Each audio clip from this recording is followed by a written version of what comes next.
모든 인간은 삶이라는 붓으로 인생이라는 이야기책을 엮어가고 있다고 했습니다. 인생이라는 이야기책을 바르게 엮어가기 위해서는 먼저 인생이 무엇인지 인생에 대한 바른 이해가 선행되어야 한다고 했습니다. 그래서 어젯밤에 인생이 무엇인지 우리 함께 깊이 사색해 보았습니다. 인간이 삶이라는 붓으로 엮어가야 될 인생 이야기 책의 핵심을, 그 이야기 책이 추구해야 할 핵심적인 단어를 두 단어로 표현한다면, 첫째는 사랑이 될 것이고 둘째는 섬김이 될 것입니다. 그래서 오늘 밤에는 우리 사랑에 대해서 함께 사색해 보고자 합니다. 이 세상에서 아무리 출세한 사람이라 할지라도 지금 그 인생이 사랑의 이야기로 엮어지고 있지 않다면 그 사람 인생은 하나님 앞에서 실패한 겁니다. 거꾸로 지금 세상적으로 볼 때에는 실패했고 세상적으로 볼 때에는 보잘것없는 사람이라 할지라도 그 사람의 매일매일의 일생이 주님 안에서 사랑의 이야기로 엮어지고 있다면 그 사람은 하나님 앞에서 지금 성공하는 삶을 살고 있습니다. 이건 제 얘기가 아닙니다. 제가 이렇게 단정하는 데에는 까닭이 있습니다. 우리가 믿는 하나님께서 사랑이시기 때문입니다. 요한 1서 4장 7절에서 8절입니다. 사랑하는 자들아, 우리가 서로 사랑하자. 사랑은 하나님께 속한 것이니 사랑하는 자마다 하나님으로부터 나서 하나님을 알고 사랑하지 아니하는 자는 하나님을 알지 못하나니 이는 하나님은 사랑이심이니라. 여러분, 하나님을 믿는 우리가 절대로 흘려버려서는 안 되는 말씀입니다. 쉽게 주석을 가하자면 지금 그 인생의 이야기가 사랑의 이야기책으로 엮어지고 있지 않다면 그 사람의 종교적인 열심이 가장 뛰어난다고 할지라도 그 사람은 하나님을 알지 못하는 사람이라고 하나님께서 단정하셨습니다. 왜? 여호와 나, 하나님 내가 사랑이기 때문이라는 것입니다. 하나님께서 우리를 대체 얼마나 사랑하셨습니까? 우리를 구원해 주시기 위해서 당신의 독생자를 십자가에 못 박아 죽이시기까지 우리를 사랑하셨습니다. 왜 그렇게 사랑하셨습니까? 우리로 하여금 서로 사랑하게 하심으로 다른 사람을 사랑하고 세상을 사랑하는 당신의 사랑의 통로로 사용하시기 위함입니다. 그렇다면 지금 우리는 어떻습니까? 우리는 우리 인생을 사랑의 이야기로 엮어가고 있습니까? 제가 두 가지 실례를 들어보겠습니다. 첫 번째 예입니다. 직장 생활을 하는 젊은이가 남자입니다. 젊은 나이에 아내를 잃었습니다. 어린아이를 남겨두고 아내가 세상을 떠난 것입니다. 여러분, 직장 생활하는 젊은 남자가 어린아이를 키우면서 직장 생활을 한다면 얼마나 힘겹겠습니까? 혼자서 아이를 키우면서 아내 없이 살아가는 자기의 애환을 담은 내용을 책으로 표현했습니다. 그 책 제목이 아내의 빈자리라는 책입니다. 그 책 내용 중에 제가 일부분을 지금 읽어드리겠습니다.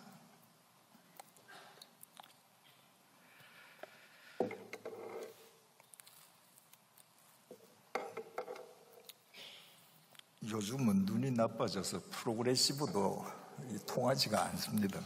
예. 아내가 어이없는 사고로 내 곁을 떠난 지 4년, 밥도 할 줄 모르는 남편과 아이를 두고 떠난 아내의 심정이 오죽했을까마는 나는 나대로 아이에게 엄마 목까지 해주지 못하는 것이 늘 가슴 아팠다.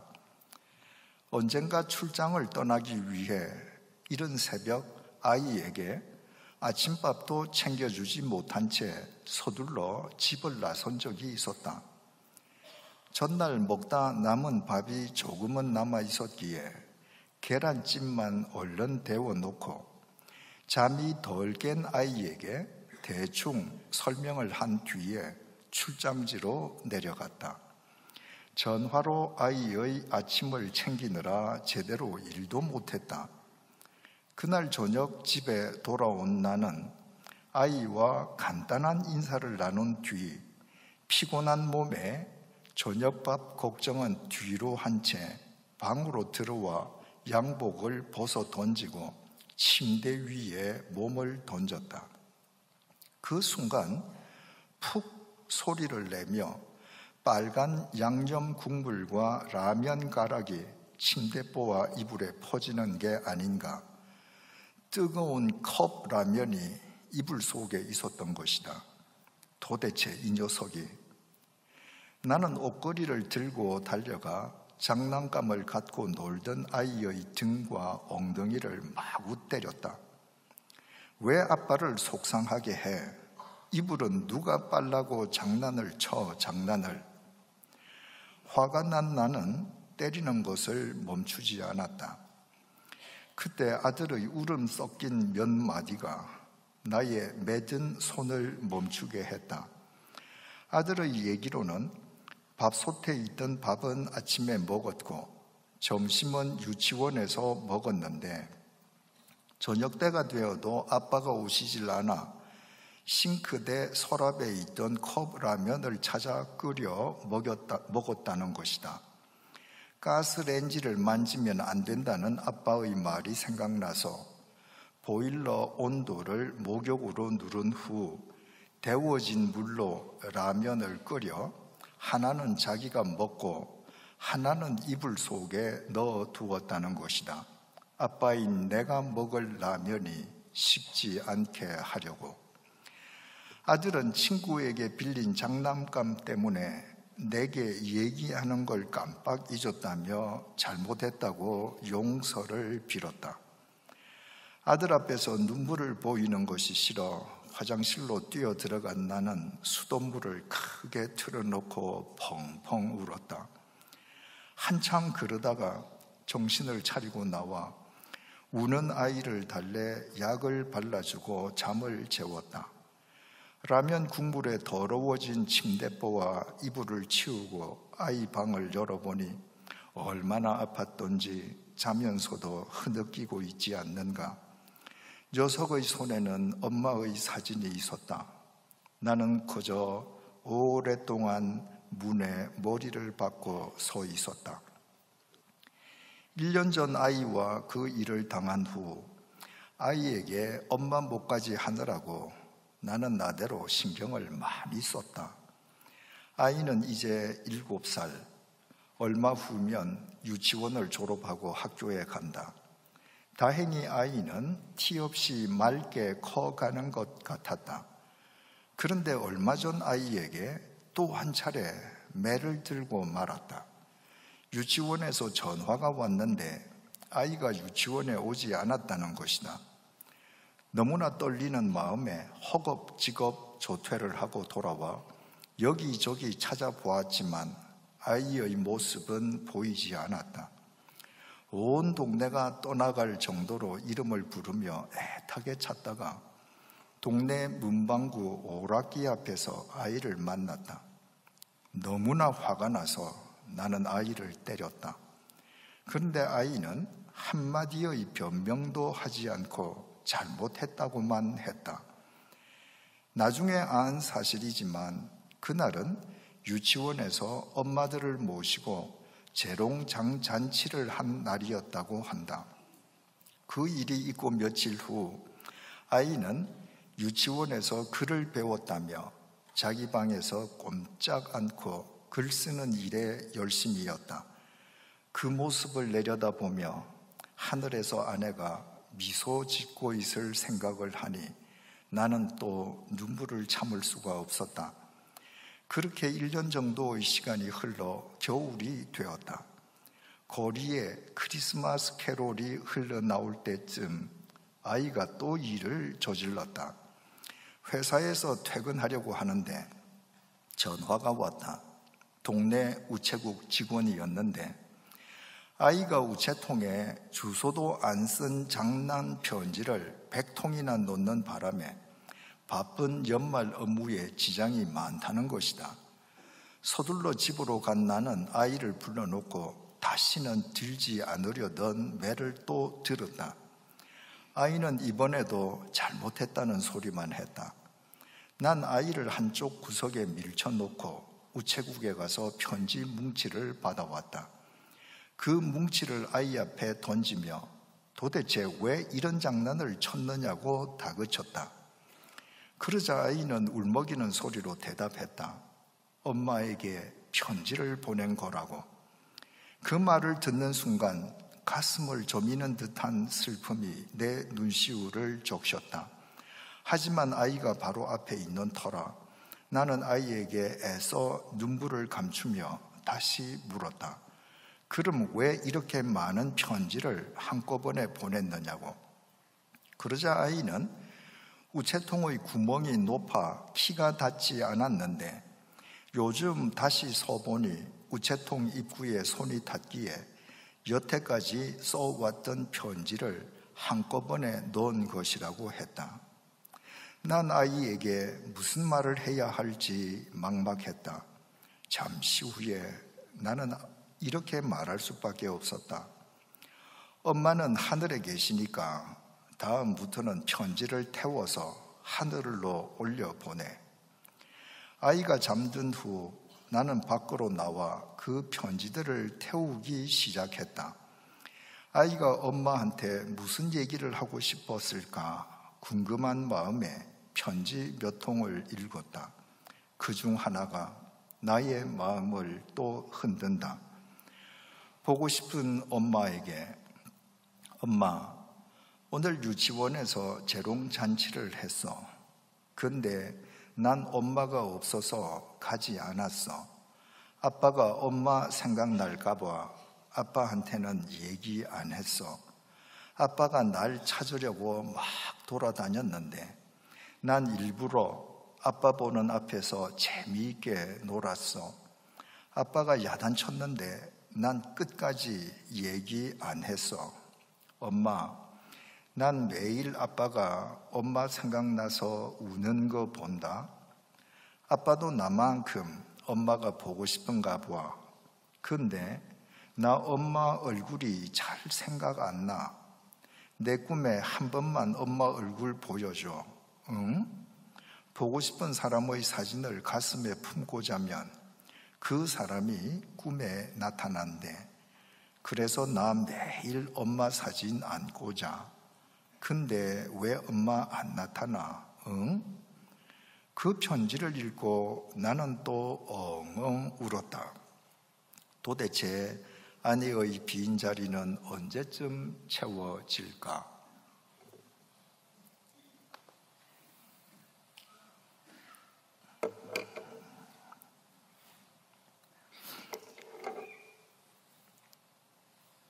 아내를 잃고 혼자서 아이를 키우는 이 아빠의 그 애환이 잘 나타나 있습니다.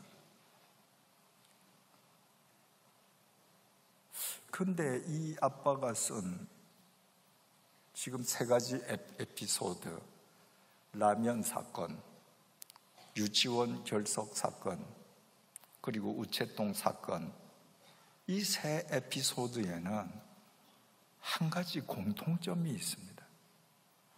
아마 이 글을 쓴 아빠도 모를지 모르겠습니다. 저는 이 글 쓴 아빠를 개인적으로 알지 못합니다. 제가 지금 하는 이야기가 이 아빠에게 누가 되지 않기를 바랍니다. 여러분, 이 아빠는 지금 엄마 목까지 2배로 아이를 사랑하기 원합니다. 당연하지 않겠습니까? 그런데 이 아빠는 일만 터지면 아이에게 손찌검부터 했습니다.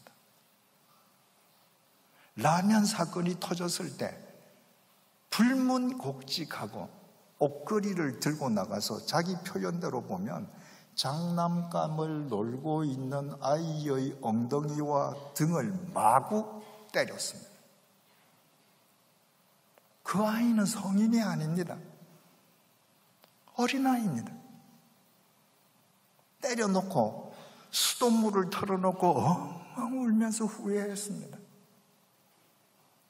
그러다가 또다시 유치원에서 아이가 결석했다는 소식을 듣고 놀란 마음으로 동네를 찾아 헤매다가 문방구 앞에서 오락기를 가지고 노는 아이를 보고 공개된 장소에서 또 손찌검했습니다. 후회했습니다. 우체통 사건이 터졌을 때 또 손찌검했습니다. 여러분, 이 아빠는 지금 아이를 사랑합니다. 이것이 사랑입니까? 지금 이 아이는 이 글 속에 따르면 7살입니다. 1년이 지나서도 8살밖에 되지 않습니다.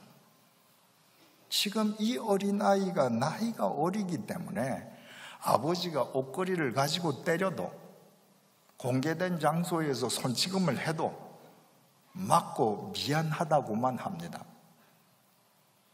이 아이가 몇 년 지나서 10대를 거치면 그때도 아빠 매 맞고 살까요?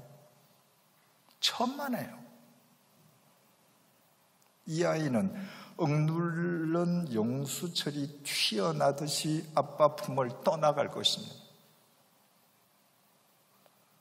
아빠는 자식을 사랑한다고 사랑하는데 결과적으로는 사랑하지 않는 겁니다.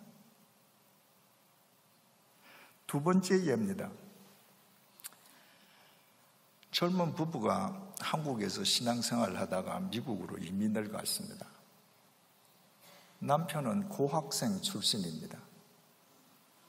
촉망받는 엘리트였습니다.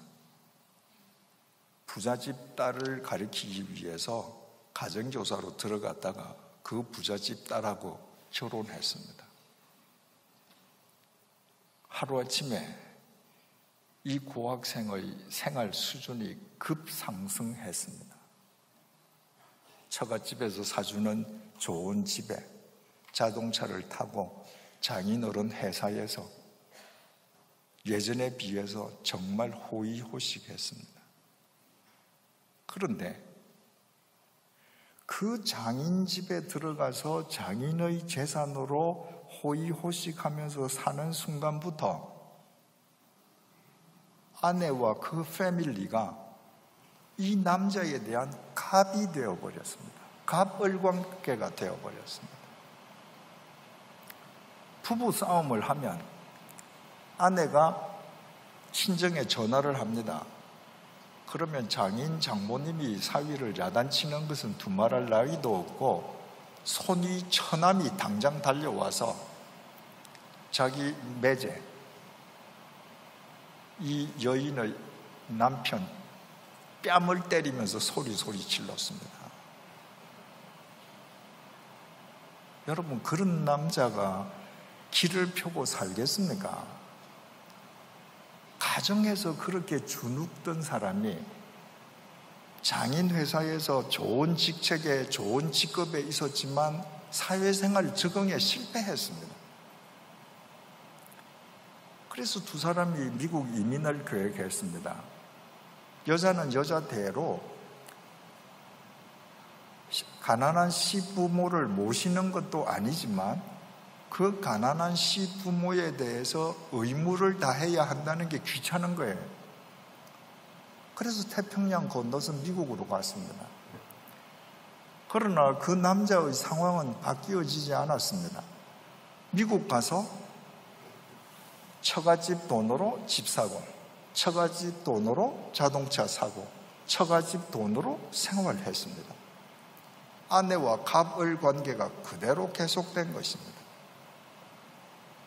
결국 그 남자는 50도 되기 전에 미국 땅에서 죽었습니다. 그로부터 몇 년이 지난 후에 제가 미국에 갔을 때 그 자매가 저를 만나고 마치 친정 식구를 만난 듯이 제 앞에서 엉엉 울었습니다. 남편이 죽고 나서 남편의 일기장을 본 겁니다. 자기의 갑질이 사랑이 아니었다는 것, 자기가 전도 유망했던 한 젊은 남자의 인생을 망쳤을 뿐만 아니라 죽였다는 죄책감에 몸을 떨고 있었습니다. 여러분, 제가 지금 두 가지 예를 말씀을 올렸는데 이 두 가지 예가 우리 얘기 아닙니까? 여러분들 가운데에, 우리 가운데에 사랑하지 않고 결혼한 남녀가 있습니까? 다 사랑해서 결혼하지 않았습니까? 그런데 결혼한 뒤에 왜 서로 상처를 주고받습니까? 왜 함께 살아가는 것 자체가 기쁨이 되기보다는 고통인 경우가 더 많습니까?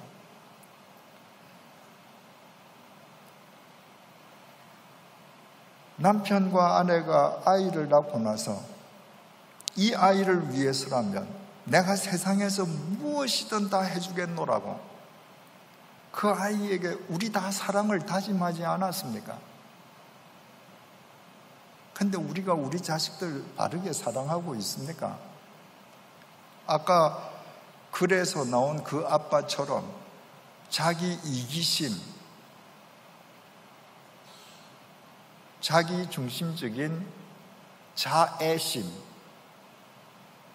편집증, 이런 것을 우리가 사랑이라고 오해하지 않습니까? 그래서 얼마나 많은 자식들이 사랑이라는 미명으로 부모로부터 상처받고 살아갑니까? 여러분들 가운데에서도 지금 다 성인이 되셨지만 어릴 때 10대, 20대를 지나면서 여러분들 부모로부터 얼마나 큰 상처를 받았습니까? 여러분들이 여러분 부모로부터 상처받은 만큼 여러분 자식도 여러분들로부터 상처받으리라는 생각은 왜 못하십니까? 여러분, 유치원 부모도 그 유치원에 오는 아이들, 원생들을 케어하고 사랑하기 위해서는 라이센스가 있어야 합니다. 우리 서로 사랑하면서 라이센스를 따서 결혼했습니까? 우리가 면허를 따서 아이를 낳고 부모가 되었습니까? 따지고 보면 우리는 사랑을 모르지 않습니까? 사랑도 모르면서 사랑한다고 우리는 살아갑니다. 그래서 우리의 이기심으로 서로 상처를 주고받는 것입니다. 여러분, 우리나라 사람들이 얼마나 사랑에 대해서 무지한지를 잘 나타내어주는 예가 하나 있습니다. 요즘 고속도로를 지나가면서 화장실에 들어가 보십시오. 예전에 없던 화장실이 하나 생겨 있습니다. 뭐지요? 가족 사랑 화장실입니다. 제가 20여 년 전에 스위스에 있을 때 그때에 이미 스위스에는 고속도로 공동변소라든지 수영장 탈의실에 부부가 함께 들어가서 아이들을 케어해 줄 수 있도록 부부가 공동으로 들어가는 화장실이나 탈의실이 있었습니다. 그 공동 화장실이나 공동 탈의실의 팻말은 한마디면 돼요. 패밀리. 그런데 우리는 화장실에다가 가족 사랑이래요. 그걸 영어로 번역하면 정말 오해하기 딱 좋죠. 얼마나 사랑을 모르면 부부가 아이 같이 오줌 노유 주는 거, 그것을 가족 사랑하는 거라고 화장실 제목을 그렇게 붙여 놓습니다. 올해 주님의 교회 표어가 신앙의 주체는 가정입니다 라고 들었습니다. 신앙의 주체가 가정이라면 그 신앙의 핵심이 주님의 명령에 따라서 서로 사랑하는 것이어야 한다면 곧 가정이 사랑의 요람이고 시발점이어야 되어야 한다는 의미 아니겠습니까? 여러분 각자의 가정은 어떻습니까? 오늘 본문은 주님께서 우리에게 주신 새 계명입니다. 계명은 지켜도 좋고 지키지 않은 그냥 말씀이 아닙니다. 계명은 반드시 지켜야 하는 하나님의 명령입니다. 주님께서 이렇게 말씀하셨습니다. 오늘 본문 요한복음 13장 34절에서 35절입니다. 새 계명을 너희에게 주노니 서로 사랑하라. 내가 너희를 사랑한 것 같이 너희도 서로 사랑하라. 너희가 서로 사랑하면 이로써 모든 사람이 너희가 내 제자인 줄 알리라. 주님께서 우리에게 주신 새로운 계명은 네가 정말 나를 믿니? 그러면 너희들 서로 사랑해라. 너희들이 서로 사랑하는 것으로서 사람들이 너희가 내 제자인 줄 알 것이다. 이 주님의 명령에 비춘다면 아직까지도 사랑이 무엇인지 알지 못한 채 사랑한다면서 서로 상처를 주고받는 부부, 사랑의 이름으로 자식의 가슴에 비수를 꽂는 부모, 아무리 열심으로 교회에 다녀도 주님의 제자가 아니라는 말밖에 되지 않지 않습니까? 서로 사랑할 수 없는데 우리는 사랑도 알지 못하는데 너희들이 서로 사랑해야 되고 사랑해야 내 제자인 줄 세상 사람들이 알 것이라. 어떻게 우리 입장에서 보자면 이렇게 불가능한 명령을 주님께서 내리십니까? 중요한 사실은 주님께서 서로 사랑하라고 명령하시기만 한 것이 아니라는 겁니다. 오늘 본문을 다시 읽겠습니다. 새 계명을 너희에게 주노니 서로 사랑하라. 내가 너희를 사랑한 것 같이 너희도 서로 사랑하라.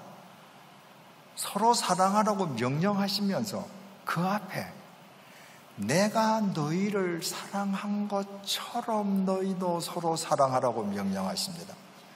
주님께서 우리를 사랑하신 그 사랑을 본받아 그 사랑을 힘입어 그 사랑을 의지해서 그 사랑의 능력으로 서로 사랑하라는 겁니다.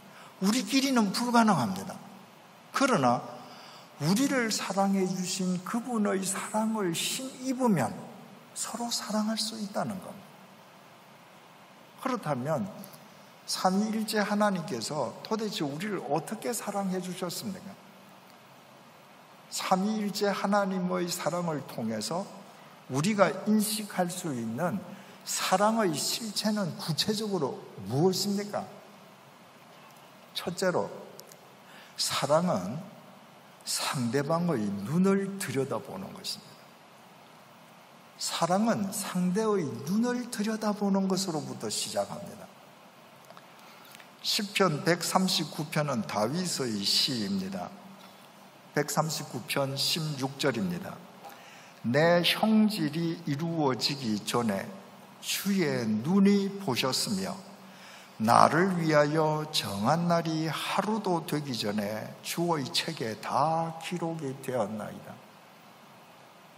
여러분, 세상에는 존경받을 만한 직종이 참 많이 있습니다만 저는 특별히 건축가들을 존경합니다.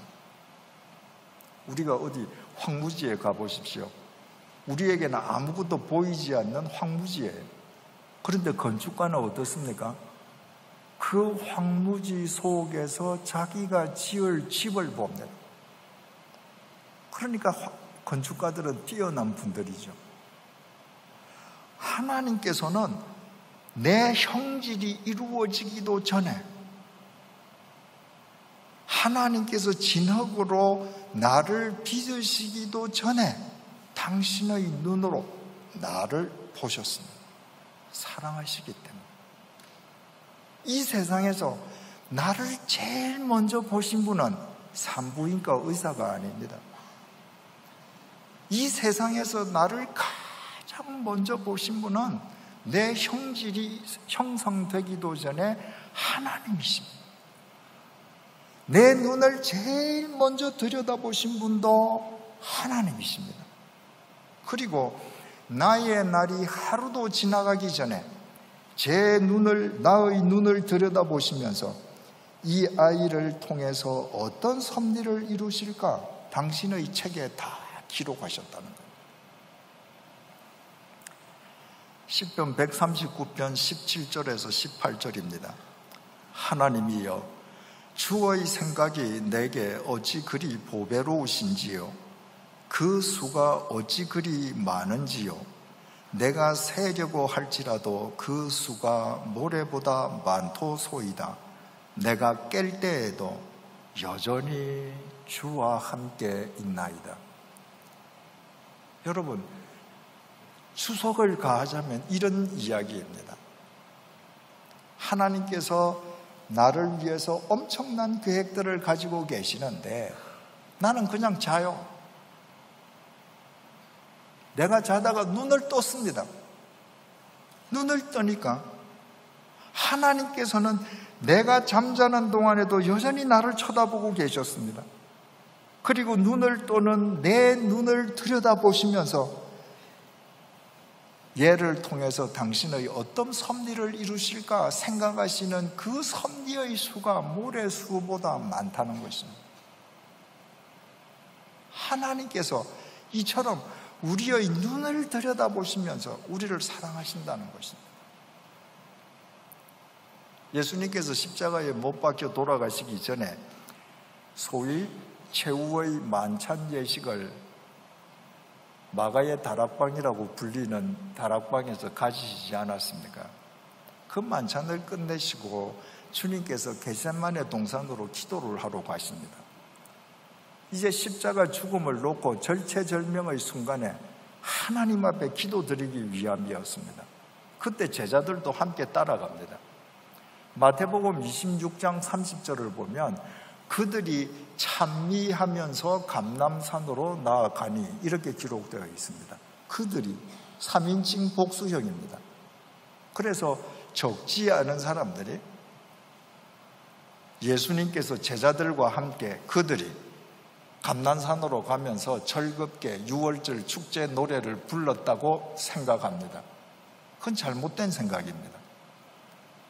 사복음서는 한 번도 예수님과 제자를 한데 묶어서 그들이라고 표현한 적이 없습니다. 주님이신 예수님을 어떻게 제자들과 한데 묶어서 그들이라고 하겠습니까? 사복음서가 예수님과 제자들을 동시에 칭할 필요가 있을 때에는 예수와 그 제자들, 항상 예수님은 따로 떼어서 표현했습니다. 마태복음 26장 30절에서 그들이 찬미했다는 것은 예수님은 포함되지 않고 지금 제자들이 기뻐서 노래를 부르고 가는 겁니다. 예수님은 지금 죽음을 앞두고 절체절명의 기도를 하시기 위해서 가는데 제자들은 지금 축제의 노래를 부릅니다. 왜?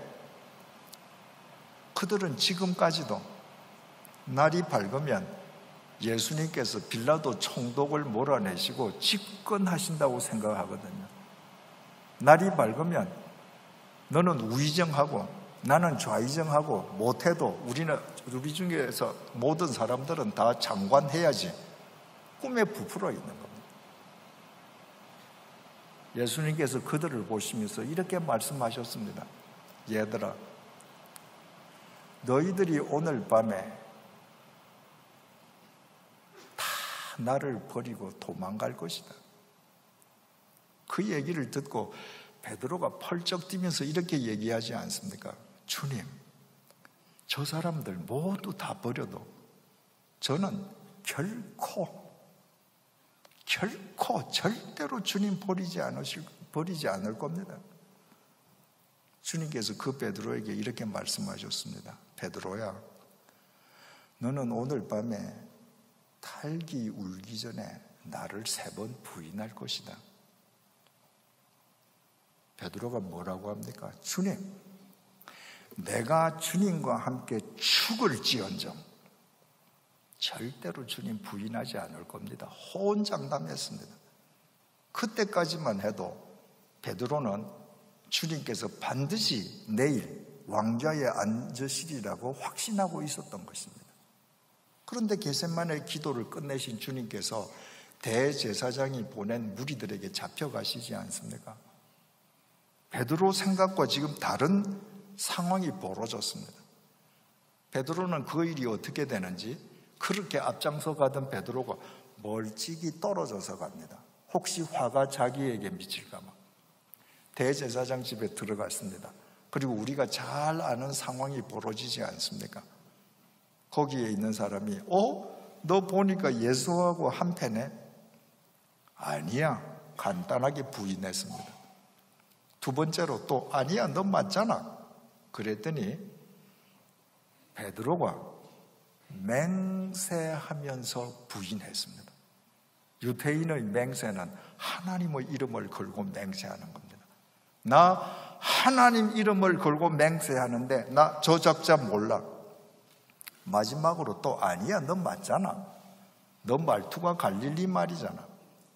그랬더니 베드로가 부인하고 맹세하는 것도 모자라서 저주했습니다.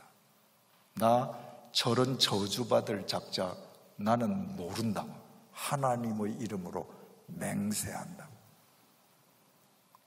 여러분, 그 후에 닭이 울고 베드로가 닭 우는 소리를 듣고 나가서 통곡한 거 우리가 알지 않습니까? 근데 한번 여러분 생각을 해보십시오.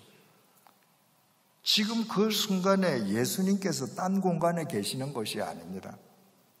대제사장 그 좁은 마당에 지금 같이 서 있는 겁니다, 베드로하고. 그런데 예수님이 무력하게 잡혀가서 따귀를 맞으시고 모독당하는 걸 보고 자기에게 화가 미칠까 지금 두려워서 베드로가 자기 보호 본능으로 예수를 지금 부인하고 맹세하고 저주하는 그 순간에 닭 우는 소리가 들리겠습니까? 누가복음이 그 상황을 정확하게 전해주고 있습니다. 누가복음 22장 59절에서 60절입니다. 세 번째 베드로가 예수님을 부인하는 장면입니다. 1시간쯤 있다가 또 한 사람이 장담하여 이르되 이는 갈릴리 사람이니 참으로 그와 함께 있었느니라. 베드로가 이르되 이 사람아, 나는 네가 하는 말을 알지 못하노라고 아직 말하고 있을 때에 닭이 곧 울더라. 지금 베드로가 세 번째 부인합니다. 그런데 지금 닭이 웁니다. 여러분, 새벽에 닭이 한 번 울지 않지 않습니까? 닭은 울면 계속해서 몇 번을 울어댑니다. 지금 베드로 귀에 이 닭 소리가 안 들리는 겁니다. 61절에서 62절이 이렇게 기록하고 있습니다. 주께서 돌이켜 베드로를 보시니. 지금 베드로가 주님의 면전에서 부인하고 맹세하고 저주한 겁니다. 닭 우는 소리가 들리는데 베드로에게는 그 닭 소리가 안 들립니다. 그 닭 우는 소리가 들릴 때 주님께서 얼굴을 돌려서 베드로를 바라보셨습니다. 주께서 돌이켜 베드로를 보시니 베드로가 주의 말씀 곧 오늘 닭 울기 전에 네가 3번 나를 부인하리라 하심이 생각나서 밖에 나가서 심히 통곡하니라. 베드로는 닭 우는 소리를 듣고 통곡한 것이 아니라 자기를 바라보시는 주님의 눈을 보고 닭 울음소리가 귀에 들리게 되었습니다. 자, 그 장면을 여러분 한번 머릿속에 그려보십시오.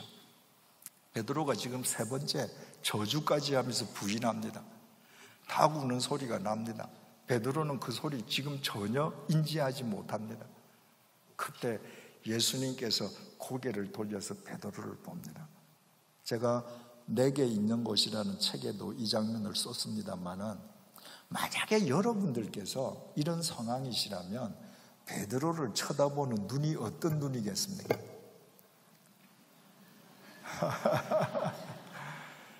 여러분, 제가 말입니다, 한 사람을 스카우트해서 3년 동안 먹여주고 입혀주고 제가 가지고 있는 모든 것 다 전수해 줬습니다. 그런데 결정적인 순간에 그 사람이 공개된 장소에서 저를 부인하고 맹세하고 저주까지 했습니다. 그때 만약에 제가 그런 경우를 당했다면 그 사람을 쳐다보는 제 눈이 흰자만 있었을 거예요.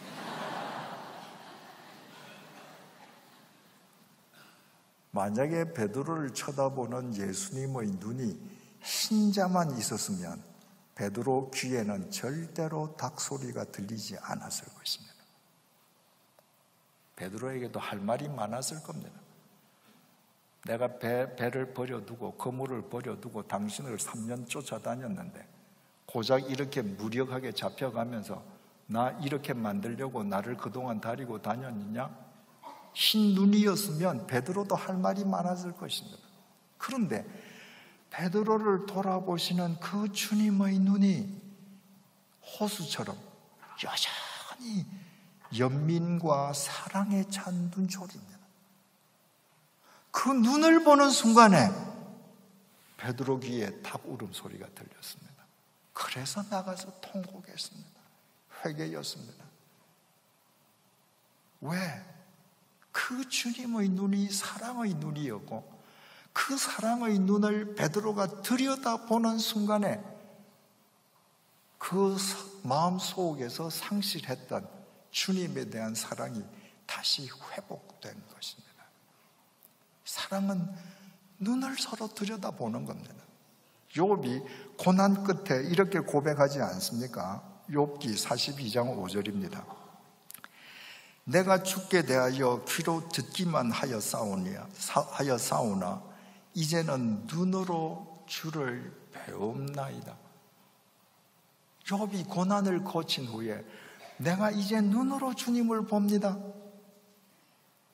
욥이 영적 눈으로 주님과 눈을 맞추고 있습니다.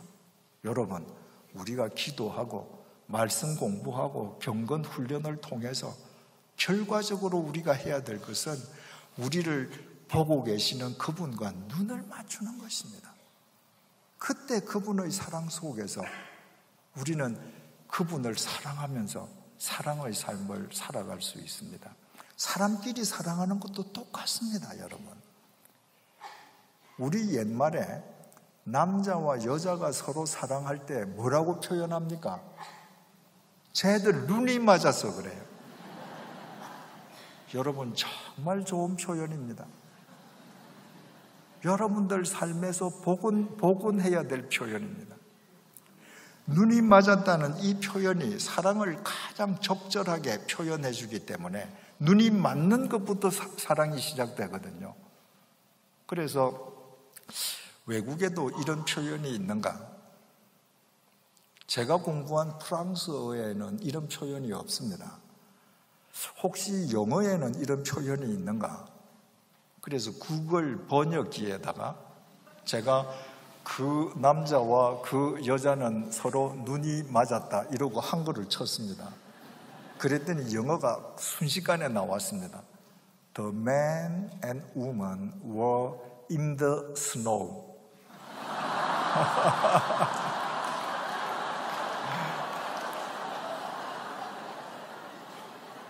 그게 구글 번역기상으로는 눈이 맞았다는 게 없는 거죠.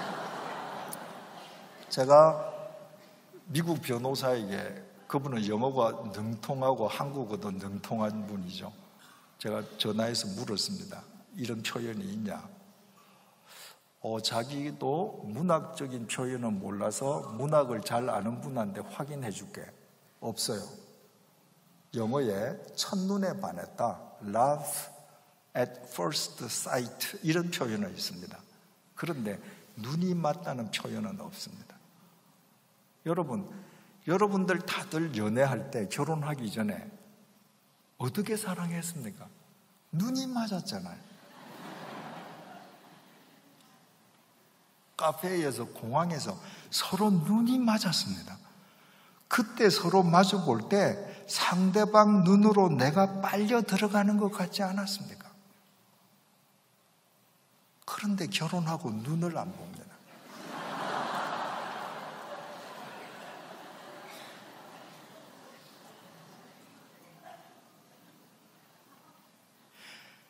이야기하는데요, 눈을 보는 것 같은데 이마를 보거나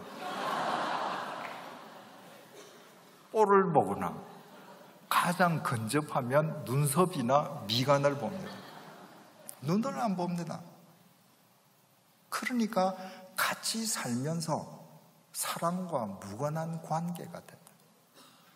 여러분, 상대방의 눈을 들여다본다고 하는 것은 상대의 심중까지를 꿰뚫어 보면서 말로 발설되지 아니한 상대의 그 속의중까지를 읽는 것을 의미합니다. 여러분, 시인이 밤을 새웁니다. 뭘 하려고요? 자기가 표현해내고 싶은 세상에서 하나밖에 없는 단어를 찾아내기 위해서 며칠 밤을 새웁니다. 자기 속에 있는 그 감정들, 살아 움직이는 그 감정을 표현할 수 있는 단어는 하나밖에 없거든요.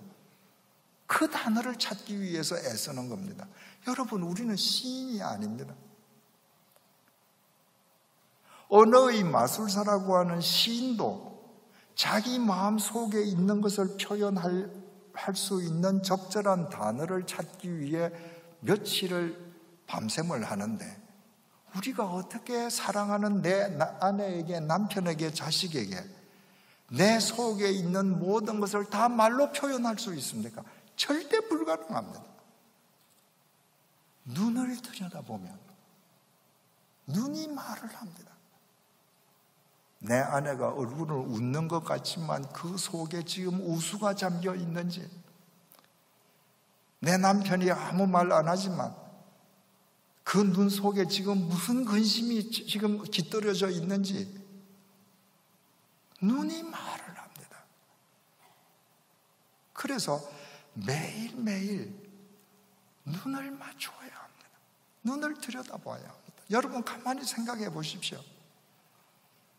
아내하고 남편이 이야기했는데, 여러분 자식하고 부모하고 얘기했는데 눈 쳐다보면서 얘기한 적이 언제입니까?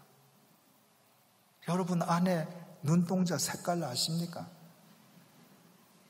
여러분, 남편의 눈이 어느 정도의 세상을 담고 있는지 여러분 한번 보신 적이 있습니까? 없죠? 그러면 아까 이야기한 첫 번째 신뢰, 두 번째 신뢰, 우리 가정도 똑같은 것입니다. 여러분, 그 글 속에 아빠가 하루 종일 출장 가서 피곤한 몸으로 집에 들어와서 침대에 펄컥 누웠더니 라면이 뒤집어졌습니다. 그냥 옷걸이 들고 가서 때리기부터 했죠. 그때 이 아빠가 나가서 그 아이의 눈을 한번 들여다보았더라면 이 아이가 지금 장난질 하는 건가? 아빠 골리는 건가? 아니면 아빠 라면 끓여 놨다?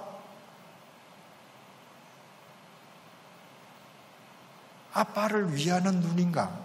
알 수 있지 않습니까? 여러분, 오늘 댁에 가시면 사랑해야 될 사람 눈을 보십시오. 앞으로 매일 눈을 보고 이야기하십시오. 눈 속에는 상대의 과거가 새겨져 있고 현재가 드러나고 있고 미래가 투영됩니다. 그래서 사랑은 눈을 들여다보는 것으로부터 시작합니다. 두 번째로 사랑은 너무나 당연하게 시간을 주는 것입니다. 사랑은 나의 존재를 상대방에게 주는 겁니다. 사랑해야 할 상대에게 주는 겁니다. 나의 손발을 주는 거예요. 그런데 여러분, 내 존재를 어떻게 줍니까? 내 시간을 주는 겁니다. 내 존재는 나의 시간으로만 표현됩니다.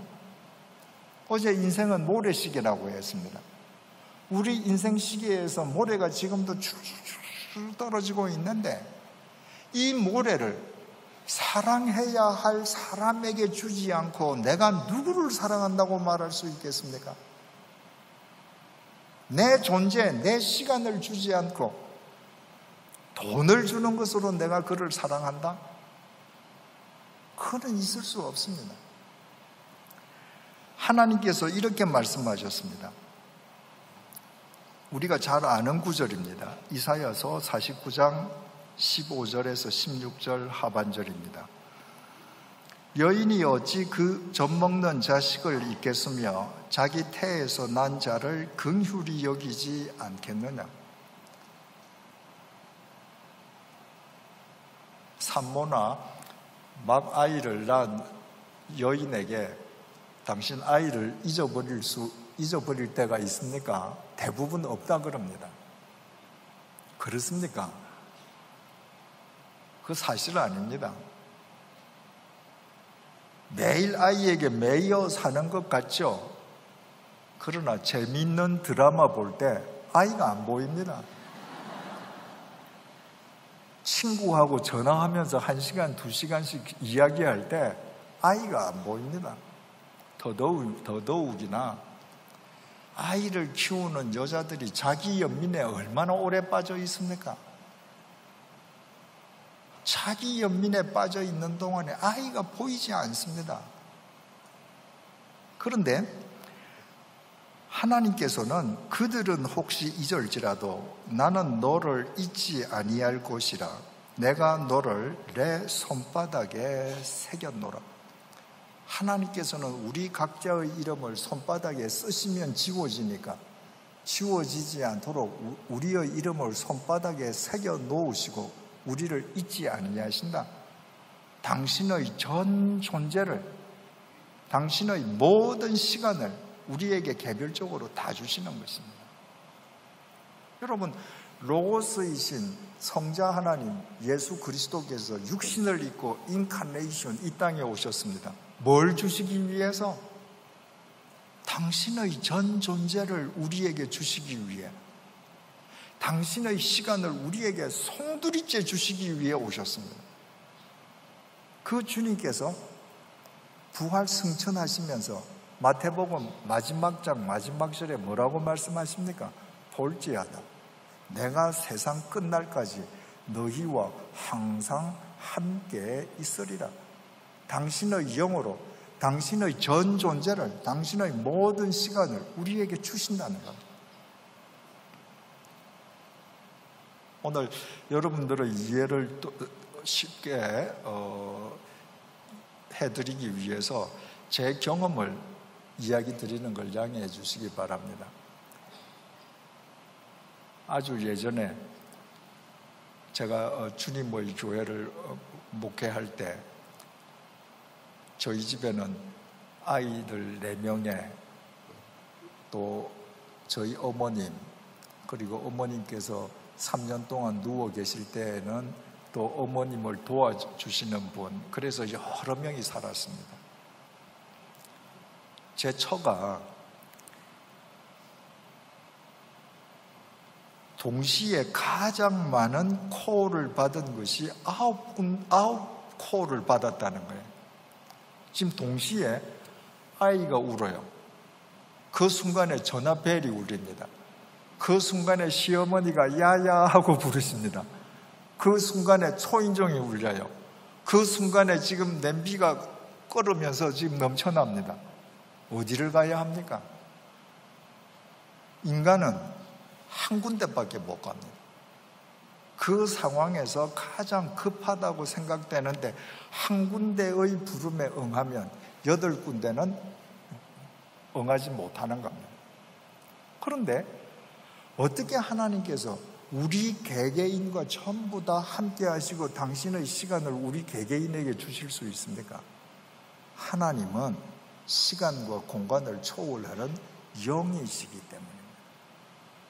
그래서 당신의 전 존재를, 당신의 전 존재인 시간을 우리 개개인에게 송두리째 주시면서 우리를 사랑해 주십니다.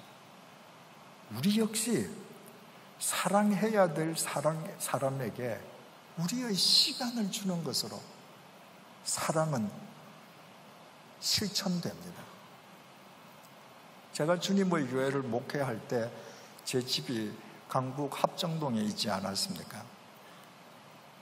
목회 말년에 강남 YMCA 뒤에 잠깐 집을 얻어서 주중에 그 집에서 살던 때를 제외하고는 매일 새벽에 강남 YMCA로 와서 새벽 기도회를 하면 끝나는 순간부터 그냥 근무를 시작했습니다. 그리고 밤 11시 넘어서 집에 들어가는 날이 태반이었습니다. 제가 집에 들어가면 제일 먼저 하는 일이 있었습니다. 넥타이도 풀기 전에 식탁에 앉아서 제 처의 이야기를 듣는 거였습니다. 제가 밖에 나와서 목회를 한다고 애쓰는 만큼 제 처는 가정주부로서 아이를 키우고 시어머니 모시고 집안일이 있지 않습니까? 하루에 어떤 일이 있었고 또 남편에게 하고 싶은 말, 그 모든 말이 끝나야 저는 넥타이를 풀고 잠을 잤습니다. 어떤 때는 밤 12시를 넘길 때도 있죠. 저는 내일 새벽에 나가야 되는데 그래도 끝까지 들었습니다. 저는 제 아내를 위해서 시간을 주지만 제 아내는 저를 위해서 자기 시간을 준 겁니다. 그래서 저는 강남이라는 공간에서 목회 사역을 하고 제 처는 강북 합정동이라는 공간에서 주부로 일하지만 그 밤에 서로 시간을 주고받음으로 각각 다른 공간에서 다른 일을 한 우리 둘이서 한 인생을 공유할 수 있었던 것입니다. 제가 아이가 4명이 있다 보니까 늘 아이들과 만나서 밥을 먹거나 이야기하거나 항상 집단적으로 하게 됩니다. 아이들하고 개별적인 관계를 맺기가 참 어려운 거예요. 그래서 언제부턴가 제가 시간이 나면 아이들과 한 명씩 돌아가면서 데이트를 했습니다. 명동에 데리고 가서 칼국수도 먹고 명동 뒷골목에서 산 낙지도 먹고 코스모스 백화점 계단에 앉아서 행인들을 보면서 이야기도 하고 아이들 어릴 때 다 그렇게 개별적으로 그 아이들을 위해서 시간을 줬습니다. 쟤는 사내 아이만 4명이니까 그 아이들이 군을 갈 때 저는 아이들에게 이렇게 얘기했습니다. 남의 집 아들들한테 진 빚을 당당하게 가서 갚고 와라. 이 나라의 안보는 수없이 많은 집 아들들이 그동안 수고한 덕분에 지켜졌다. 특히 한국 전쟁 때 수없이 많은 아들들이 피 흘리면서 죽었다. 그래서 우리나라가 지켜졌다. 이제 너는 우리 집안을 대표해서 그동안 남의 집 아들들에게 진 빚을 네가 가서 갚고 와라. 우리 집을 대표해서 빚 갚으러 가는데 그냥 보낼 수 없지 않습니까? 그래서 군에 가는 아이들하고는 꼭 제가 어떻게든 시간을 내어서 이틀 정도 함께 여행을 했습니다. 국내 여행을 하고 빚 갚으러 보냈습니다. 제가 작년에 칠순을 했는데 가족들이 다 모여서 아빠에게 무엇이 가장 감사했는지 아이들이 돌아가면서 한 가지씩만 얘기를 하기로 했는데 제일 큰 아이가 자기가 어릴 때 자기를 위해서 개인적으로 시간을 내어서 아빠가 데이트해주고 자기가 군에 가기 전에 이틀 동안 시간 내어서 여행해 준 거, 그게 감사하다고 했습니다. 여러분, 하루는 24시간이고 1440분입니다. 1440분 되는 이 긴 분 중에서 여러분이 사랑해야 될 사랑 대상에게 진심으로 몇 분이나 주고 있습니까? 그 시간을 주는 것이 사랑입니다. 세 번째로 사랑은 무한 신뢰입니다. 내가 믿을 수 없는 상황 속에서도 내가 믿는 것입니다. 그것이 사랑입니다. 어제도 말씀드렸습니다마는 사울이라고 하는 교회를 짓밟던 사람이 다메섹에 있는 그리스도인들을 체포하기 위해서 대제사장으로부터 공문을 받아서 다메섹을 향하지 않습니까? 그 다메섹 도상에서 주님께서 핀셋으로 그 사울을 집어내셨습니다. 바울이죠. 주님을 만나는 순간에 바울이 시력을 상실했습니다. 주님께서 아나니아라는 선지자에게 너 지가에 있는 유다라는 사람 집에 가서 사울이라는 사람, 그 사람 안수해서 눈을 뜨게 해줘라. 아나니아가 주님에게 이렇게 말을 합니다. 사도행전 9장 13절에서 14절입니다. 주여, 이 사람에 대하여 내가 여러 사람에게 듣사온즉 그가 예루살렘에서 주의 성도에게 적지 않은 해를 끼쳤다 하더니 여기서도 주의 이름을 부르는 모든 사람을 결박할 권한을 대제사장들에게서 받았나이다. 쉽게 풀이하면 어떤 얘기입니까? 주님께서 그 작자를 모르시는군요. 그 작자는 몹쓸 작자입니다.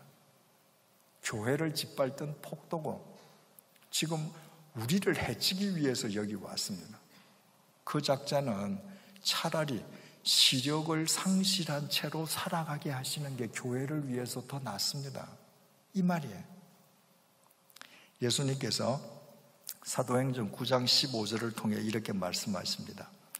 가라, 이 사람은 내 이름을 이방인과 임금들과 이스라엘 자손들에게 전하기 위하여 택한 나의 그릇이다.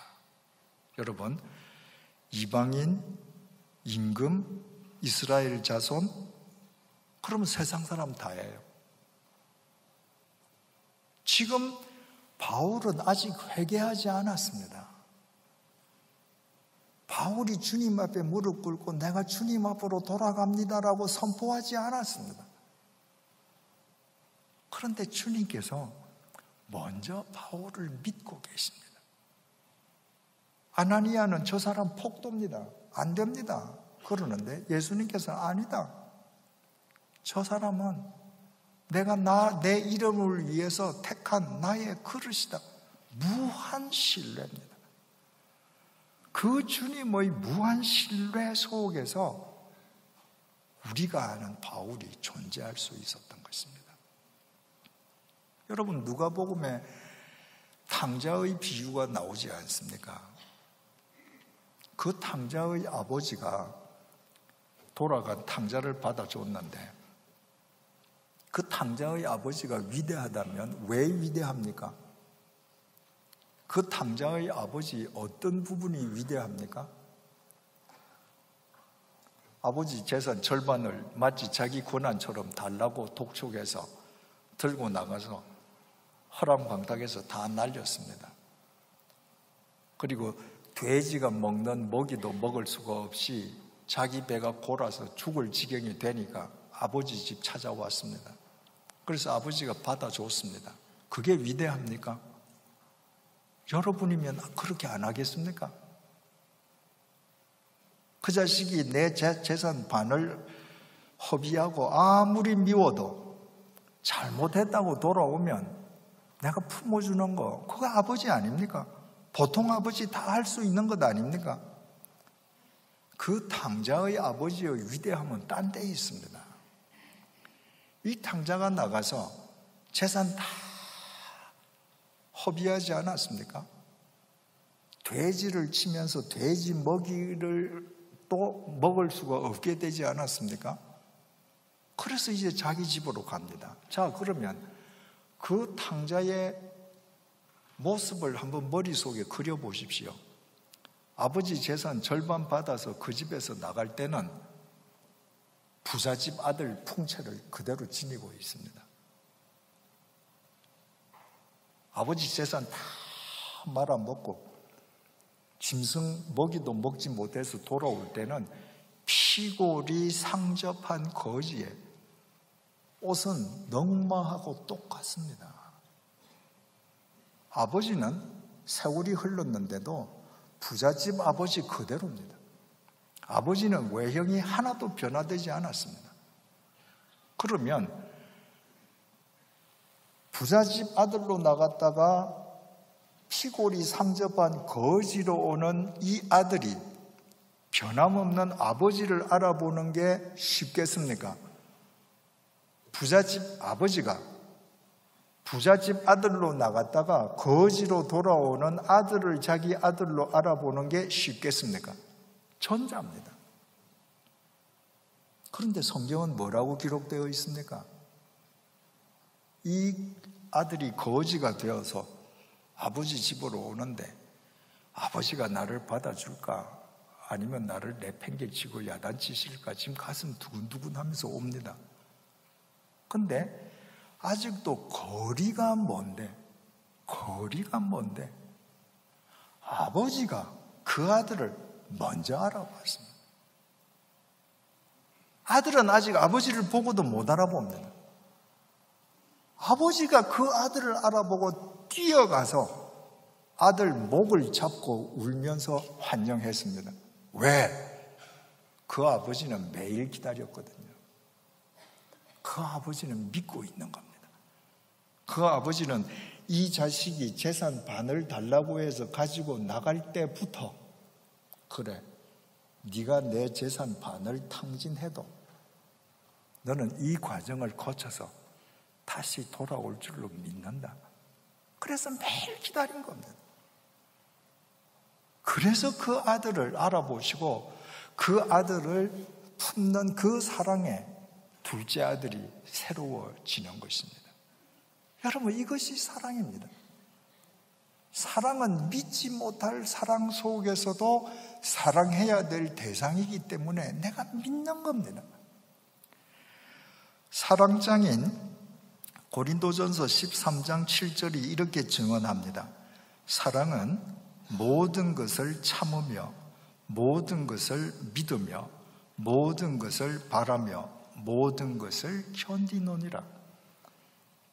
사랑은 참고 바라고 견디는데 거기에서 키워드는 믿는 것입니다. 내가 믿기 때문에 이 아들이 내 재산의 반을 들고 나갔지만 그 허물을 스테고 덮어줄 수 있는 겁니다. 내가 이 아들을 믿기 때문에 이 아들은 지금 내 재산을 들고 나가서 호랑방탕하게 살 것이 뻔하지만 그 아들이 돌아올 것을 엘피소 소망하는 것입니다. 내가 믿기 때문에 이 아들이 거지가 되어서 돌아왔지만 내가 휘포메노 인내하는 것입니다. 그래서 믿어야 합니다. 여러분, 저는 제 처와 제 누님들, 제 어머님께 참 감사한 점이 있습니다. 제가 모태신앙인으로 태어났음에도 불구하고 제가 그렇게 허랑방탕하게 살아갈 때 제가 믿음 좋은 교회 집사인 줄 알고 결혼하고 보니까 알코올 중독자처럼 살아갈 때 제 처나 제 어머니나 제 형제 중에 한 사람이라도 야, 너 싹수가 노랗다. 그랬으면 전 정말 억울해졌을는지 모릅니다. 제 처를 비롯해서 제 가족 중에 한 명도 제게 제 미래에 대해서 절망하거나 저를 저주하는 이야기를 해본 적 없었습니다. 끝까지 믿었습니다. 믿어줬습니다. 그 믿음이 오늘 제가 이런 모습으로 서 있을 수 있게 된 원동력이 된 것입니다. 특히 젊은 강남 어머니들에게 부탁합니다. 성적으로 자식들 잡지 마십시오. 주위에서 다른 학부모가 하는 이야기 듣지 마십시오. 여러분, 지금은 옛날처럼 사람들을 일직선에 세워놓고 경쟁시키는 시대가 아닙니다. 일직선에 내 자식을 세우면 내 앞에 누군가는 있습니다. 평생 내 아들로 하여금 내 앞에 있는 누군가에 대해서 박탈감을 느끼고 열등감을 느끼면서 살게 하는 것이 직선 위에 놓는 것입니다. 정말 지혜로운 그리스도인이라면 내 자식을 360도의 원 위에 세워두어야 합니다. 일직선이 아니라 내 자식이 가고 싶어하는 방향으로 가게 해줘야 합니다. 믿어야 합니다. 탕자의 아버지처럼. 저 자식이 저 길을 가더라도 아무도 안 간 저 길을 가면 하나님께서 저 아이를 통해서 광야에 길이 나고 사막에 강이 터지게 해 주실 것이다. 그런 믿음을 부모가 가질 때에, 그런 믿음을 가진 부모가 세상을 새롭게 하는 것입니다. 그러지 않고 일직선상에 세워서 끊임없이 경쟁해서 조금 더 낫고 조금 더 앞으로 나가고 그렇게 해서 살게 하면 대부분의 경우에 자기를 위해서 인생을 살다가 끝납니다. 아무리 연봉을 많이 받아도, 아무리 스펙이 커도, 어제 말씀드렸죠. 기여하지 않는 인생은 세상에 오물만 더 버리다가 끝납니다. 믿어야 합니다. 무한 신뢰가 사랑입니다. 마지막으로 사랑은 중단 없는 자기 투쟁입니다. 마태복음 21장을 보면 예수님의 성전 정화 사건이 기록되어 있습니다. 예수님께서 예루살렘 성전에 들어가셨는데 성전을 장사꾼들이 장악하고 있습니다. 주님께서 그 장사꾼들을 몰아내시면서 내 아버지의 집은 만민이 기도하는 집인데 너희들이 강도의 소굴로 만들었다고 소리 치시지 않았습니까? 그것을 성전 정화 사건이라고 하는데, 그 성전, 마태복음 21장의 성전 정화 사건은 예수님께서 십자가에 못 박히시기 닷새 전에 있었습니다. 그러니까 예수님의 공생의 제일 마지막 순간에 있었던 일입니다. 그런데 요한복음 2장을 보면 똑같은 성전 정화 사건이 또 기록되어 있습니다. 요한복음 2장은 예수님 공생의 시작하자마자의 시기입니다. 예수님께서 공생애를 시작하자마자 제일 먼저 하신 일 가운데 하나가 예루살렘 성전에 가서 성전을 정화시키셨습니다. 그리고 3년 후에 공생애를 마무리하시면서 또 가셨을 때 또 오염되어 있는 걸 보시고 그 성전을 정화시키셨습니다. 예수님의 생애는 성전 정화 사건으로 시작해서 성전 정화 사건으로 끝났다고 해도 과언이 아닙니다. 여러분, 유대인들이 장악하고 있는 그 성전을 예수님께서 혈혈단신으로 들어가셔서 그 성전을 둘러엎으시고 정화하신다는 건 이 목숨을 내어놓는 겁니다. 왜 그렇게 하셨습니까? 그 성전을 장악하고 있는 대제사장 무리들이 예수님께서 사랑해야 할 하나님의 백성들을 실족시키고 있었기 때문입니다. 당신이 사랑해야 할 자들을 실족시키는 그 외부의 도전에 주님께서는 맞서서 싸우셨습니다. 그것으로 끝나지 않았습니다. 우리가 잘 알지 않습니까? 예수님께서 십자가에 못 박히시기 전날 겟세마네에서 처절하게 기도하셨습니다. 여러분들 기도하시면서 덩어리에 땀이 나는 것을 경험해 보신 적 있습니까? 거의 없죠. 그런데 예수님께서 얼마나 처절하게 기도하셨으면 땀에 피가 배어났습니다. 기도의 핵심은 하나님, 내가 원하는 것은 이 비참한 죽음을 피하는 겁니다. 그러나 내 원대로 말고 아버지 원대로 하십시오. 그 피눈물 나는 기도를 통해서 예수님께서 이제 가자 하고 십자가의 죽음을 향해 걸어가십니다. 그 겟세마네의 기도는 예수님 당신 자신과의 투쟁이었습니다. 십자가를 져야 함에도 불구하고 십자가를 지고 싶지 않은 당신 자신과 투쟁하신 것입니다. 그 투쟁에서 예수님께서 이기셨습니다. 그래서 십자가의 제물이 되어주시고 우리를 구원하셨습니다. 여러분, 아까도 사랑장을 이야기했는데 고린도전서 13장 6절이 이렇게 정의합니다. 불의를 기뻐하지 아니하며, 사랑은 불의를 기뻐하지 아니하며 진리와 함께 기뻐하고, 진리로 인해 기뻐한다는 것입니다. 여러분, 여러분의 남편이 정상적으로 한 달에 얼마를 벌 수 있는가 다 아시죠? 그 금액 넘어서 가지고 오면 뭔가 이상한 거 아닙니까? 그때 그 금액을 좋아라고 받으면 불의를 기뻐하는 거예요. 그때 남편으로 하여금 우리 이렇게 살지 마십시다. 그것이 진리로 인해 기뻐하는 것입니다. 왜 사랑은 불의를 기뻐하지 않고 진리로 인해 기뻐하는가? 아까 서두에 말씀드렸듯이 하나님께서 사랑이시기 때문입니다. 하나님께서 사랑이신데 사랑의 속성이 불의일 수가 있겠습니까? 그래서 하나님의 사랑은 언제나 하나님의 정의와 함께 갑니다.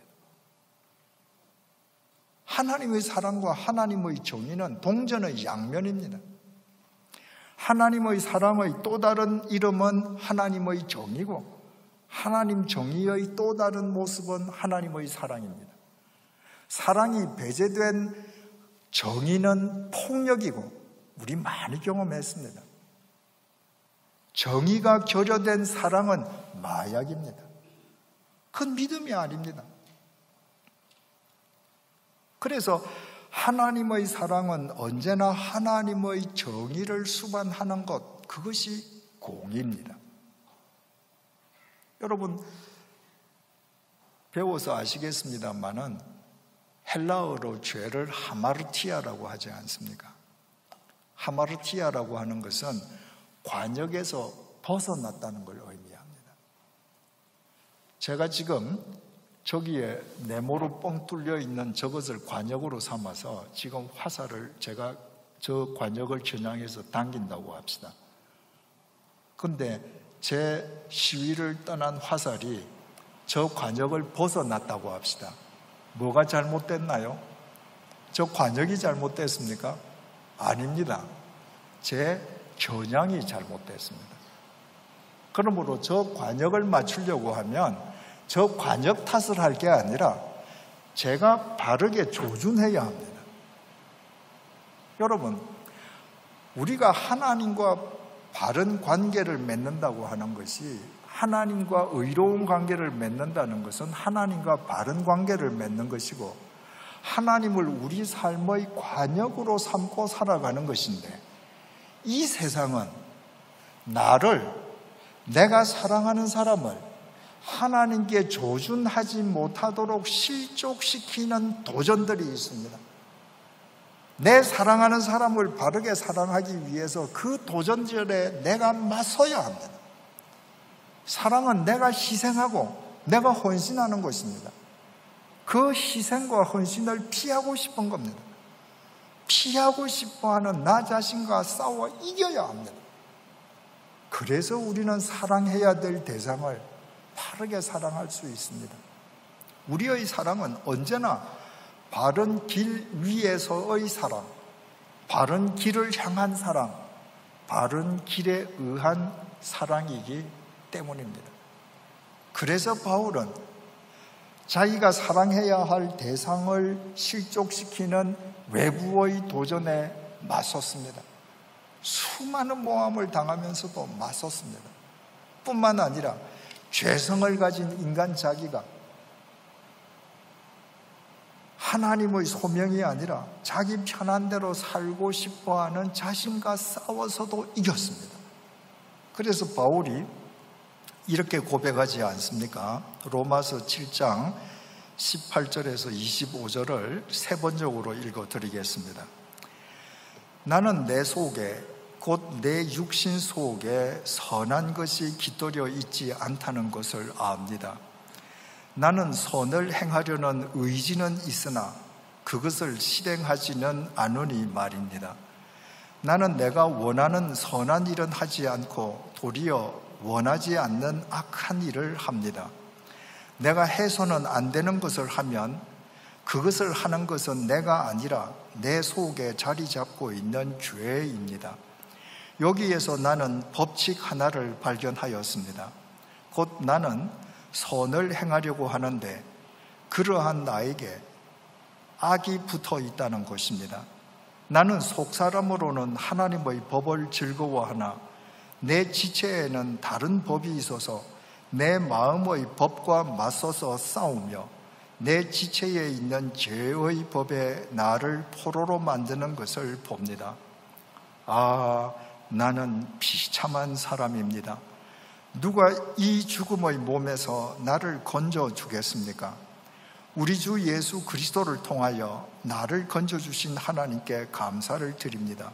그러나 나 자신은 마음으로는 하나님의 법을 섬기고 육신으로는 죄의 법을 섬기고 있습니다. 바울은 매일 자기의 죄성과 싸웠습니다. 그래서 날마다 나를 쳐서 복종시킨다고 하지 않았습니까? 그래서 바울은 사랑장 고린도전서 13장을 쓰면서 사랑해야 될 자들을 바르게 사랑했습니다. 제가 1988년도에 이 자리에도 계시는 분이 계십니다만은 함께 주님의 교회를 시작한 이래 작년 제가 은퇴할 때까지 30년을 목회했습니다. 30년을 목회한다는 것은 주님께서 저를 믿으시고 제게 맡겨주신 교우님들을 바르게 사랑하는 겁니다. 바르게 사랑하기 위해서는 외부의 도전과 맞서야 했습니다. 여러분, 목사가 걸어야 할 바른 길을 걸을 때 함께 동참하기 원하는 목사님들도 계시지만 더 많은 목사들은 그 목사를 배제시키려고 합니다. 바른 길을 걷는 목사 때문에 자신의 기득권이 흔들린다고 생각되는 목사들이 제 등을 칼로 찔렀습니다. 저는 30년 동안 수많은 칼을 맞았습니다. 수많은 칼을 맞으면서 제가 사랑해야 될 교우님들을 바르게 사랑하고 목사의 길을 바르게 걷는다 뿐만 아니라 내 자신과의 싸움에서 내가 싸워서 바른 목사됨을 지켜가야 한다는 것, 결코 쉬운 일이 아니었습니다. 수많은 외부의 도전과 맞서서 싸우는 것, 제 의지로 불가능한 일이었습니다. 주님의 은혜 없이는 어떤 순간도 맞서 싸워 이길 수가 없었습니다. 그래서 제가 목회하는 내내 아침에 일어나면 눈을 뜨자마자 하나님께 드리는 기도가 있었습니다. 저는 매일 하루 일과를 이렇게 시작했습니다. 오늘도 바른 것을 분별하는 지혜와 바른 것을 실천하는 용기와 바른 것을 포기하지 않는 인내와 바르게 더불어 살아가는 은혜를 주십시오. 목사가 야합하기는 쉽습니다. 그러나 바르게 더불어 살아가는 것은 쉽지 않았습니다. 매번 바른 것을 분별하는 지혜, 바른 것을 실천하는 용기, 주님의 은혜 없이는 불가능한 일이었습니다. 제 기도는 이렇게 이어졌습니다. 오늘도 보다 깊고 넓고 멀리 바라보는 눈과 보다 많은 것을 정확하게 듣는 귀와 보다 사려 깊게 말하는 입과 보다 많은 사람을 포용하는 마음과 보다 주님을 닮은 손과 발을 지니게 해 주십시오. 매일매일 바른 길을 걷기 위해서는 주님의 말씀을 더 깊이 알아야 하고 주님의 말씀을 더 많이 들어야 하고 보이지 않는 영이신 하나님께 매일매일 제 시선을 고정시키며 살아가야 했습니다. 기도가 이렇게 끝납니다. 그리하여 어제의 결과가 오늘인 것처럼 오늘이 보다 나은 내일을 향한 발판이 되게 해 주십시오. 매일매일 그 기도를 드릴 때 주님께서 매일매일 당신의 사랑으로 저와 함께 해 주심으로 30년의 목회를 마무리할 수 있었습니다. 주님께서 오늘 이렇게 명령하십니다. 새 계명을 너희에게 주노니 서로 사랑하라. 내가 너희를 사랑한 것 같이 너희도 서로 사랑하라. 너희가 서로 사랑하면 이로써 모든 사람이 너희가 내 제자인 줄 알리라. 주님께서 우리를 어떻게 사랑하셨다고 했습니까? 주님께서 우리의 눈을 들여다보시고 우리의 속마음까지 헤아려 주실 정도로 우리를 사랑하셨습니다. 당신의 전 존재를, 당신의 전 시간을 우리에게 송두리째 주셨습니다. 내가 주님께 등을 돌리고 주님을 배신하고 있을 때에도 주님께서 우리를 무한 신뢰해 주셨습니다. 우리를 사랑해 주시기 위해서 외부의 도전에 맞섰을 뿐만 아니라 십자가의 죽음을 자치하시기 위해 겟세마네에서 자기와의 투쟁을 이기심으로 우리를 사랑해 주셨습니다. 그분이 그 사랑으로 우리와 함께하고 계십니다. 그 사랑을 힘입어서 너희도 서로 사랑하라는 것입니다. 마지막 간증을 드리는 것으로 끝내겠습니다. 작년 11월 18일 날 제 목회가 막을 내렸습니다. 11월 17일이었습니다. 토요일이었습니다. 제가 11월 초에 시골로 이사를 먼저 갔습니다. 그래서 퇴임하기 전 일주일 동안은 서울에서 교회가 마련해 준 숙소에 있었습니다. 11월 16일 날 금요일 날 고별 설교 초안을 다 만들었습니다. 토요일 11월 17일 날 이제 마지막 설교를 마무리하기 위해서 숙소에서 노트북을 켰습니다. 제가 사용하는 노트북은 애플사가 만든 맥 프로라는 겁니다. 열었는데 부팅이 안 되는 거예요. 창이 뜹니다. 시스템 업그레이드 중에 컴퓨터를 강제로 종료를 시켜서 오류가 생겼다는 겁니다. 몇 번을 강제로 끄고 다시 켜고 다시 했는데도 부팅이 안 돼요. 애플 제품을 쓰시는 분들은 아시겠지만 애플 제품들은 보안이 까다롭습니다. 업그레이드가 굉장히 많습니다. 아마 금요일 날 제가 설교 초안을 준비하는 동안에 저도 모르게 아마 업그레이드가 되고 있었던가 봅니다. 근데 제가 그걸 모르고 꺼버린 거예요. 그 시스템 오류가 생긴 겁니다. 지금 내일 30년 목회를 마무리하는 고별 설교를 해야 하는데 이 참 보통 문제가 아니죠. 제가 100주년 기념교회 전문가에게 전화를 했습니다. 그 창에 떠 있는 그 공지문을 제가 사진을 찍어서 문자로 보내면서, 자, 내 지금 맥프로 화면에 이런 공지문이 떠서 오류가 생겨서 작동이 안 된다는데 이거 어떻게 해야 합니까? 첫 마디가 초기화 해야 됩니다. 얼마 전에도 다른 교구 목사님이 똑같은 일을 당해서 초기화 했는데 그 위에는 방법이 없습니다. 초기화 하면 시간이 얼마나 걸립니까? 최소 3시간에서 5시간입니다. 초기화 하면 맥프로만 초기화 하는 것이 아니라 제가 설교하기 위해서 작성하고 사용하던 모든 앱 파일들 다시 다 로그인하고 다 받아야 되지 않습니까? 그러니까 길게는 5시간까지 걸린다는 겁니다. 제가 맥프로를 들고 교회 가서 전문가 만나서 초기화하고 5시간 걸려서 오면 저녁이에요. 어떡합니까? 제가 만일의 경우를 대비해서 시골집에서 서울로 올 때 그 맥프로 노트북하고 이 아이패드를 들고 왔습니다. 그래서 이제 할 수 없다. 아이패드로 해야지. 아이패드를 켜서 설교문을 지금 이제 교열을 하는데 여러분 아시다시피 노트북보다 아이패드는 참 불편합니다. 여러 가지 기능이 제한적입니다. 제가 이 불편한 아이패드로 설교문을 교열을 하다가 불현듯이 이런 생각이 들었습니다.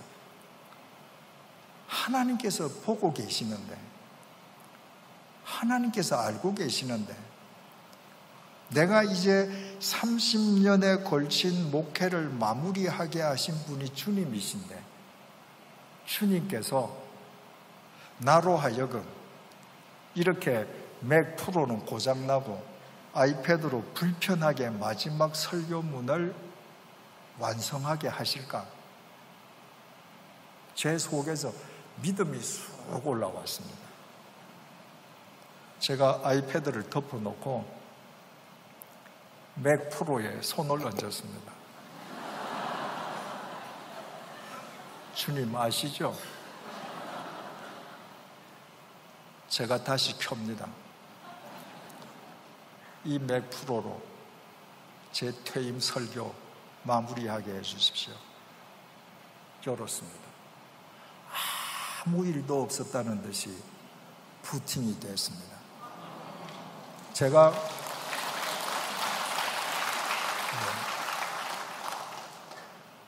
제가 100주년 기념교회 그 전문인한테 문자를 보냈습니다. 혹시 이런 거 믿을 수 있을런지 모르겠는데 내가 지금 맥프로에 손을 얹고 기도하고 열었는데 아무 일 없이 작동이 됩니다. 그랬더니 그분이 곧 답신을 보냈습니다. 할렐루야, 믿습니다. 여러분, 그날 그 맥프로의 그 해프닝은 단순한 해프닝이 아니었습니다. 그 해프닝은 저를 향하신 주님의 사랑의 메시지였습니다.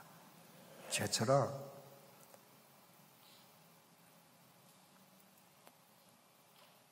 내 30년 동안 너 이렇게 사랑했어. 너 이렇게 함께 해준 거야. 주님의 그 사랑으로 그 사랑을 힘입어서 저는 30년 동안 사랑해야 될 교우님들을 사랑하며 살았습니다. 제가 주님의 교회에서 목회할 때 강북이 제 집 아닙니까? 새벽 기도에 오기 위해서 알람을 켜야 되는데 10년을 살다 보면 알람의 배터리가 떨어지는 날도 있지 않습니까? 제가 잊어버리고 알람을 세팅하지 않는 날도 있지 않습니까? 제가 깨야 될 시간에 창문 밖에서 제쳐라 부릅니다. 눈을 떠요. 알람시계 배터리가 다 떨어졌습니다. 창문 열면 아무도 없습니다. 하나님께서 깨우시는 거예요. 어떤 날은 창문을 밖에서 막 흔들어 주셔요. 그 소리에 깹니다. 그 주님의 사랑을 힘입어서 저같이 무능력하고 부족하고 허랑방탕했던 사람들이 여러분을 사랑하면서 30년의 목회를 마무리할 수 있었습니다. 여러분, 그 하나님의 사랑이 지금 여러분들과 함께하고 계십니다. 그 사랑을 힘입으십시오. 그 사랑 속에 거하십시오. 그 사랑으로 여러분이 사랑해야 될 사람의 눈동자를 들여다보면서 살아가십시오. 그 사랑을 힘입어서 사랑해야 될 사람에게 오늘부터 여러분의 시간을 드리십시오. 사랑해야 될 대상이 지금 비록 여러분의 기대와 예상을 벗어나 있다 할지라도 주님께서 우리를 믿어주셨던 것처럼 무한 신뢰하십시오. 그 사람을 바르게 사랑하기 위해 하나님의 정의를 세우기 위해 그 사람을 무너뜨리려는 외부의 도전에 맞서시고 그에 대한 사랑의 의무를 다하지 않으려는 내 자신과 맞서서 싸우십시오. 우리가 그렇게 살아갈 때 우리가 세상에서는 보잘것없는 사람이라 할지라도 우리가 겪어가는 인생 이야기책은 멋진 서사책이 될 것입니다. 저는 그 주님의 사랑에 감사하기 위해서 제 시골집 이름을 제 아내와 의논해서 서사집이라고 지었습니다. 오늘 본문의 명령을 따라서 서로 사랑하는 집. 여러분들이 서로 사랑하며 살아가면 여러분들의 인생이 서사책으로 엮어질 것이고 여러분들의 가정이 따뜻한 서사집으로 세워질 것을 믿습니다. 기도하겠습니다. 주님, 사랑하기를 원했는데 사랑이 무엇인지 몰랐습니다. 사랑의 미명으로 서로 상처를 주고받았습니다. 그러면서 늘 그것이 나의 탓이 아니라 상대의 탓이라고만 생각했습니다. 오늘 사랑이 구체적으로 무엇인지 깊이 깨닫게 해주셔서 진심으로 감사합니다. 우리를 향하신 그 주님의 사랑을 힘입어 그 주님의 사랑을 의지해서 머리 숙인 분들이 사랑해야 될 사람들과 서로 사랑하게 해 주십시오. 그리하여 이분들이 겪어가는 인생 이야기책이 아름다운 서사책이 되게 해주시고 이분들의 가정이 따뜻한 서사집이 되게 하여 주시옵소서. 예수님의 이름으로 기도드립니다. 아멘.